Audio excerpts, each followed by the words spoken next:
Dalam kebaktian doa malam hari ini kita akan sama-sama membuka Alkitab kita, merenungkan firman Tuhan dari Injil Lukas pasal yang ke-18, ayat yang ke-18 hingga yang ke-27. 在今晚的祷告会中，我们要一起阅读和学习路加福音第18章第18节到第27节的经文。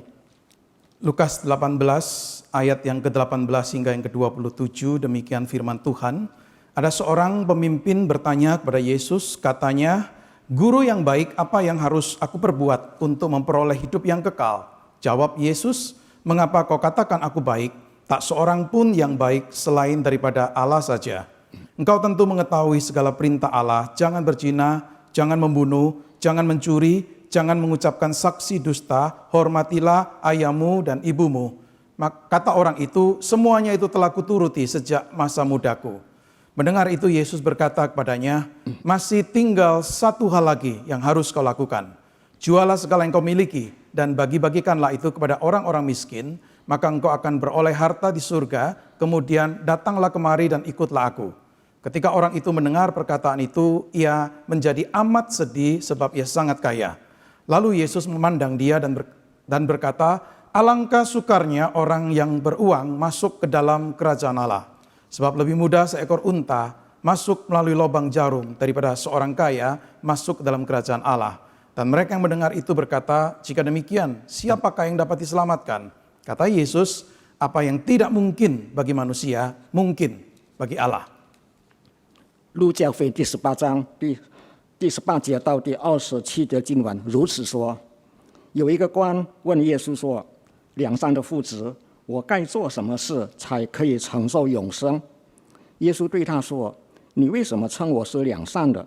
除了神一位之外，再没有良善的。诫命你是晓得的，不可奸淫，不可杀人，不可偷盗，不可作假见证，当孝敬父母。”那人说：“这一切我从小都遵守了。”耶稣听见了就说：“你还缺少一件，要变卖你一切所有的，分给穷人，就必有财宝在天上。你还要来跟从我。”他听见这话，就生忧愁，因为他很富足。耶稣看见他，就说：“有钱财的人进神的国是何等的难呐！骆驼穿过针的眼，比财主进神的国还容易呢。”听见的人说：“这样谁能得救呢？”耶稣说：“在人所不能的事，在神却能。” Mari kita masuk di dalam doa. 好，我们先祷告。 Kami bersyukur untuk waktu kami bisa berdoa bersama. 主啊，我们感谢你，这个时候我们还有机会可以一起祷告。 Juga bersyukur untuk kesempatan sekali lagi kami boleh belajar firman-Mu. 我们也再次感谢你，我们还有机会来阅读你自己的圣言。 Berkatilah apa yang kami pelajari pada hari ini. 主啊，帮助我们今天晚上所学习的， Dan tolonglah kami untuk bukan hanya mengerti, memahami, tetapi kami bisa juga mengaplikasikan di dalam kehidupan kami. 也帮助我们不但能明白你的话，并且能够在我们的生活中行出你的到来。 Dengarlah doa kami, di dalam nama Tuhan Yesus kami berdoa. 我们奉靠主耶稣基督的生命献上这祷告。 Amin. 阿门。 Suatu kali Yesus menceritakan perumpamaan orang Farisi dan pemungut cukai. 有一次，耶稣对众人设了一个比喻，比喻是讲到一个法利赛人和税吏的事。 Dalam perumpamaan ini dua orang ini masuk ke bait Allah untuk berdoa. 这两个人呢，同时进入神的殿要祷告。 Orang Farisi ini berdoa seperti ini. 法利赛人如此祷告说： Ya Allah, aku mengucap syukur kepadamu karena aku tidak sama seperti semua orang lain, bukan perampok, bukan orang lalim, bukan pezina, bukan juga seperti pemungut cukai ini. Aku berpuasa 2 kali seminggu, aku memberikan 1/10 dari segala penghasilanku. 法利赛人站着，自言自语的祷告说：“神啊，我感谢你，我不像别人勒索、不义、奸淫，也不像这个税吏。我1个礼拜禁食2次，凡我所得的都捐上1/10。” Si pemungut cukai itu hanya berdoa dengan kalimat sederhana, "Ya Allah, kasihanilah aku orang berdosa ini." 罪人呢，只是简单的祷告说：“神啊，开恩可怜我这个罪人。” Perumpamaan ini menunjukkan kepada kita bahwa si pemungut cukai ini pulang dengan dibenarkan oleh Allah, sedangkan orang Farisi ini tidak dibenarkan oleh Allah. 圣经告诉我们，这个税吏回到家之后呢，被算为义了；但是这个法利赛人回到家后呢，却不被神算为义。Ternyata orang Farisi yang sangat religius ini dan cukup confidence dengan imannya, ini disebut sebagai orang yang tidak dibenarkan Allah. 但是呢，这个法利赛人他很虔诚，而且看来是那么遵行这个条规的，但是在神的面前，他不算为义。 Dia merasa dirinya sudah oke secara rohani, tetapi sesungguhnya dia tidak oke di hadapan Allah. 他认为他自己灵命上已经很没问题了，但是在神的面前，他却不被称为义。 Saudara, di dalam perikop yang kita baca hari ini, pemimpin yang kaya yang datang kepada Yesus ini juga tampaknya merasa diri sudah oke, merasa diri sudah cukup dengan ketaatannya pada hukum Taurat. 这个有一个官呢，他来问耶稣，他觉得他自己也是个虔诚的人，他也觉得他已经完全遵守律法上的各种条规。 Memang dia bertanya kepada Yesus apa yang harus diperbuat untuk memperoleh hidup yang kekal. 他问耶稣：“我该做什么事才可以承受永生呢？” Tetapi tujuannya bukan sekedar ingin tahu bagaimana pemahaman Yesus tentang hidup kekal. 但是他所想问的，不单是想知道耶稣对永生的看法如何， Tetapi dia juga berharap supaya jawaban Yesus itu akan meyakinkan dia bahwa dia sudah berada di jalur yang benar, di jalan yang benar. 他希望耶稣的回答可以告诉他，他确认、他确定他自己已经走在正确的道路上了。 Maka tidak heran ketika Yesus berkata kepadanya, engkau tentu mengetahui segala perintah Allah, jangan berzina, jangan membunuh, jangan mencuri, jangan mengucapkan saksi dusta, hormatilah ayahmu dan ibumu. Dengan confidence sekali orang ini berkata, semuanya telah kuturuti dari sejak masa mudaku. 所以当耶稣告诉他说：“诫命你是晓得的，不可奸淫，不可杀人，不可偷盗，不可作假见证，当孝敬父母。”那人很信心满满的说：“这一切我从小都遵守了。” Jadi dia berasumsi bahwa dia benar di hadapan Allah dan berharap Yesus itu berkata kepadanya, engkau sudah cukup, engkau sudah oke dengan apa yang kau lakukan. 所以他这个官呢，认为他觉得他自己已经遵守律法了，他希望耶稣能够对他说：“你已经是算为义了，你已经可以得到天国了。” Saudara, pemimpin yang kaya ini juga confidence dengan imannya, kenapa? Karena dia kaya. 这个有钱的官，他也对他的信心很相信，因为他是一个有钱的人。 Orang Yahudi saat itu umumnya berpendapat bahwa kekayaan itu berkat dari Allah. 当时的犹太人认为财富是从上帝而来的， Berkat itu diberikan pada orang yang diperkenan oleh Allah. 所以呢，财富是赐给那些神认为他配得领受的人。 Berkat itu diberikan pada orang yang taat pada Allah. 财富也是给那些顺服神的人。 Maka kalau tidak taat, kutuk yang akan datang, bukan berkat yang akan 所以， datang. 如果这个人不顺服上帝的话，那么他不但不能承受这个福分，而且反而会被上帝咒诅。 Jadi kekayaan dianggap sebagai salah satu berkat dari Allah ini. 所以他们认为这个财富就是从上帝而来的其中一个恩典了。 Jadi pemimpin yang kaya ini cukup yakin dengan ketaatannya. 所以呢，这个有钱的做官的人，他非常相信他的信心是没问题的了。 Nah, tapi saudara perhatikan apa kata Yesus pada orang ini. 但是，请你注意吧，耶稣对这个人怎么说呢？ Dikatakan di ayat 22, masih tinggal satu hal lagi yang harus kau lakukan, jualah segala yang kau miliki dan bagikanlah itu pada orang-orang miskin, maka engkau akan beroleh harta di surga, kemudian datanglah kemari dan ikutlah aku.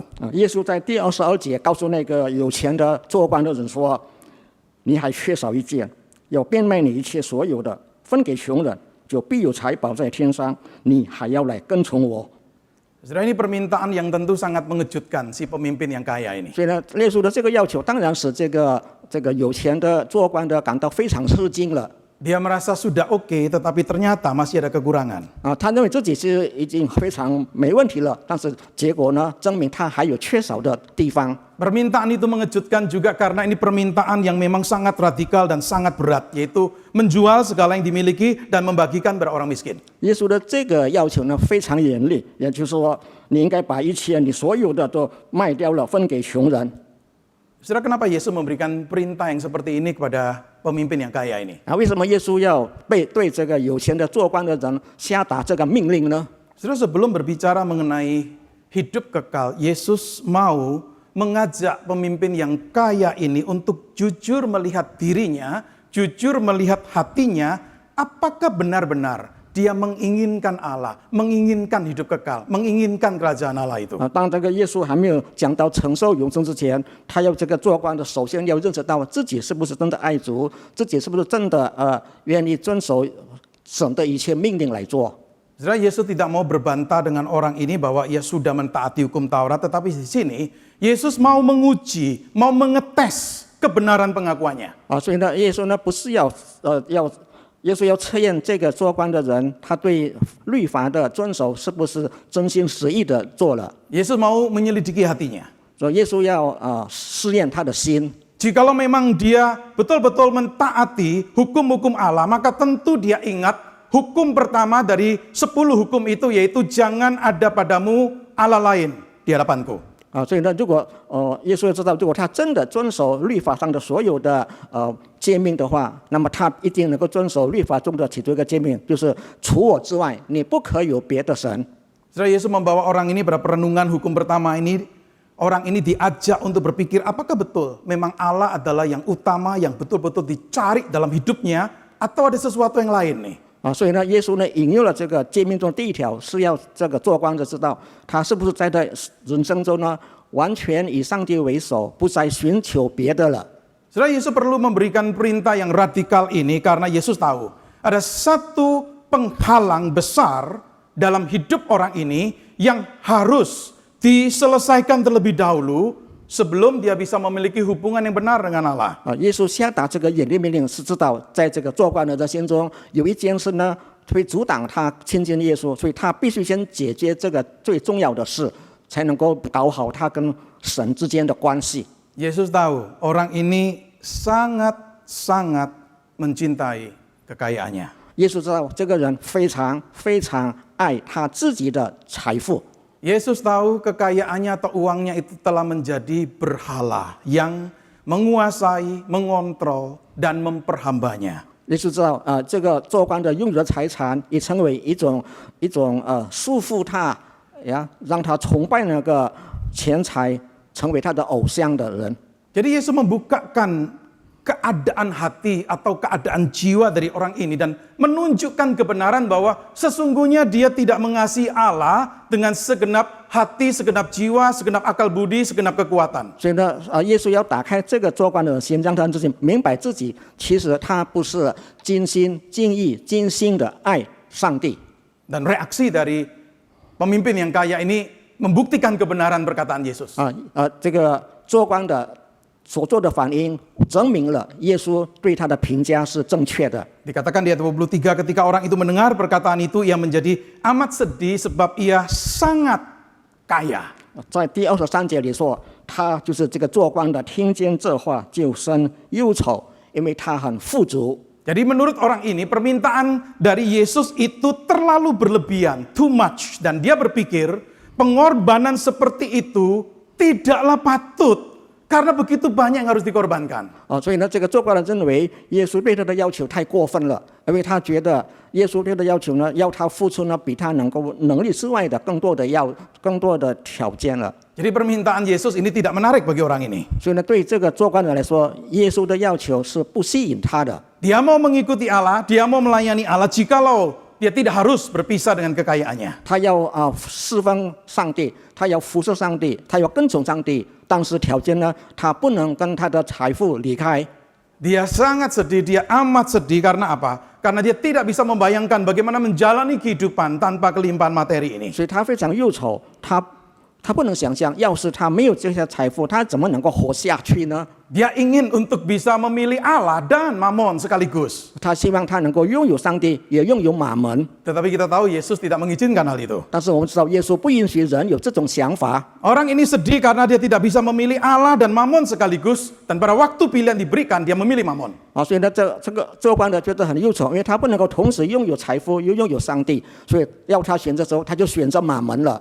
Jadi saudara, pemimpin yang kaya ini mencintai harta miliknya lebih daripada dia mencintai Allah. 所以呢，这个做官的有钱的做官的人呢，他爱钱财超过爱上帝了。 Dia tidak rela melepaskan dirinya dari kekayaannya. Kekayaan ini begitu berarti bagi dia lebih daripada hidup benar di hadapan Allah. 所以呢，他觉得财宝比他在上帝面前算为一还更重要。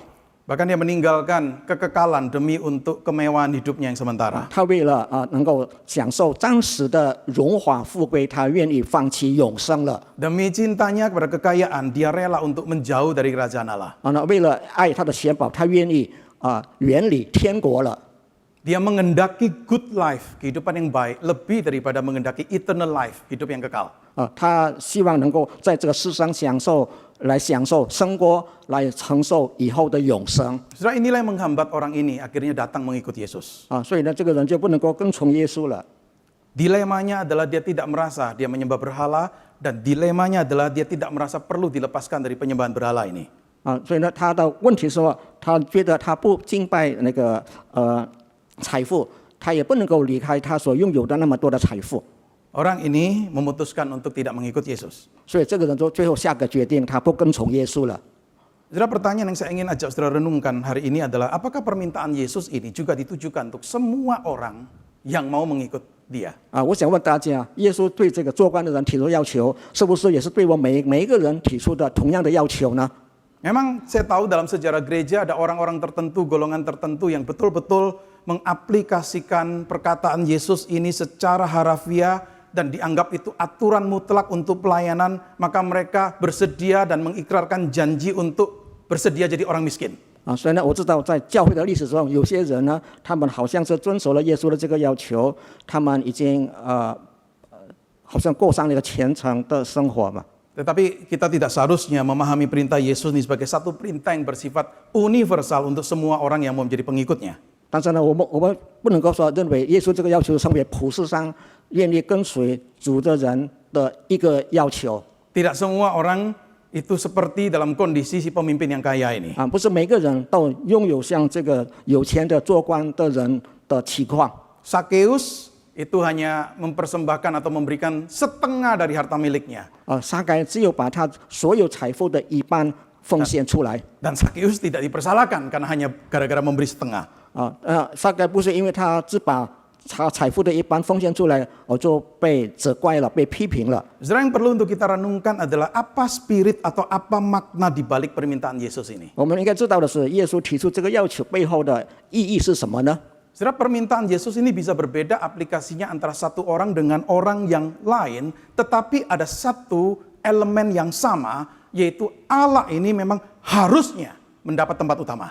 当然呢，每个人实行耶稣的这个要求的方法是不一样的，但是有一个共同的目的，就是我们应该把上帝摆在首位。 Jadi tidak semua pengikut Kristus harus menjual semua miliknya, tetapi setiap pengikut Kristus harus hidup bagi Allah, bagi Kristus secara penuh dan tidak mengizinkan apapun berada di antara dia dengan Allah dan menghalangi dia untuk beribadah kepada Allah. 所以呢，不是每一个跟从耶稣的人都必须变卖他所有的财富，但是他必须做到的是呢，在他和上帝之间不能够有拦阻他们好关系的任何东西。 Tidak semua pengikut Kristus diminta untuk menjual semua miliknya, tetapi semua pengikut Kristus dipanggil untuk apa? Untuk menyadari bahwa semua yang dia miliki itu milik Allah. 不是说每一个跟随基督的人都必须把他的钱财全都变卖，但是他们必须知道，他们所拥有的其实全都是上帝赐给他的，是当上帝的。 Maka segala sesuatu yang dimiliki itu harusnya dipakai untuk tujuan atau untuk kemuliaan Allah. 所以呢，我们所用的一切应该把它好好的使用，来荣耀、来尊贵神的名。 Saudara, membaca perikop ini juga mengingatkan kita ada hal-hal yang saya percaya itu berbahaya untuk iman dan kemuridan kita, dan hal-hal ini perlu untuk kita renungkan apakah ini betul-betul sangat menghambat di dalam penyerahan diri kita kepada Allah. 当我们阅读这段经文，我们想到我们在我们的这个灵命生活当中，是不是有些东西会拦阻我们跟上帝的关系？ Mungkin masalah kita bukan masalah uang, 也许我们的问题不是外在的问题， tetapi ada sesuatu yang lain. 但是还有别的问题。 Mungkin itu status, mungkin itu kedudukan, mungkin itu kenyamanan kita, mungkin itu relasi tertentu atau kebiasaan tertentu atau dosa tertentu yang kita tidak rela untuk lepaskan demi untuk kemuliaan Allah. 也许呢，有些事，比方说是我们的地位、我们的名誉、我们的财富、我们的不好的习惯，甚至罪恶，我们不愿意放弃，结果呢，就拦阻我们和上帝的关系了。 Maka saya ingin mengajak saudara untuk merenungkan dari perikop ini, apakah ada sesuatu yang saudara kasih yang membuat saudara jauh dari Allah? 所以呢，通过这段经文，我想告诉大家，想一想，是不是有些什么问题，搞坏了我们跟神之间的关系？ Apakah ada dosa tertentu yang saudara tidak tinggalkan dan itu membuat saudara jauh dari Allah? 或者有什么事你不愿意放弃，因此这个呢就造成你远离神了。 Apakah ada relasi tertentu yang begitu menghambat relasi saudara dengan Allah? 有没有别的关系能够拦阻你跟上帝之间的关系呢？ Apakah ada harta milik tertentu yang saudara tidak mau untuk serahkan demi untuk kemuliaan Allah? 是不是有一些财富你不愿意奉献出来，你不愿意奉献出来，要荣耀神的名？ Saudara, permintaan ini tadi saya katakan radikal dan berat bagi pemimpin yang kaya ini. 我刚才说了，耶稣这个要求对这个做工来说是太严格、太过分了， Maka dia tidak berespon positif terhadap permintaan Yesus. 所以呢，他对耶稣这个要求没有做出一个积极的反应了。 Dan melihat kenyataan itu para murid bertanya, kalau begitu siapa yang bisa diselamatkan? 所以看见了这个事实呢，门徒就问：那么这样一来，谁能得救呢？ Tetapi Yesus mengakhiri di dalam bagian ini yang kita lihat Yesus mengatakan satu kalimat dengan mengatakan begini, apa yang tidak mungkin bagi manusia mungkin bagi Allah. 但是耶稣告诉他们，在人所不能的事，在神却能。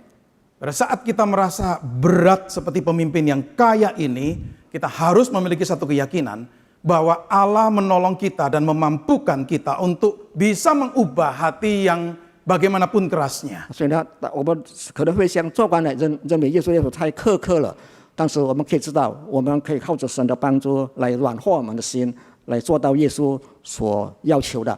Penyembahan berhala dalam bentuk apapun, sama seperti dosa yang lain, bisa diatasi oleh Allah. 那个什么崇拜财富和崇拜别的偶像的事，都能够在上帝面前得到解决。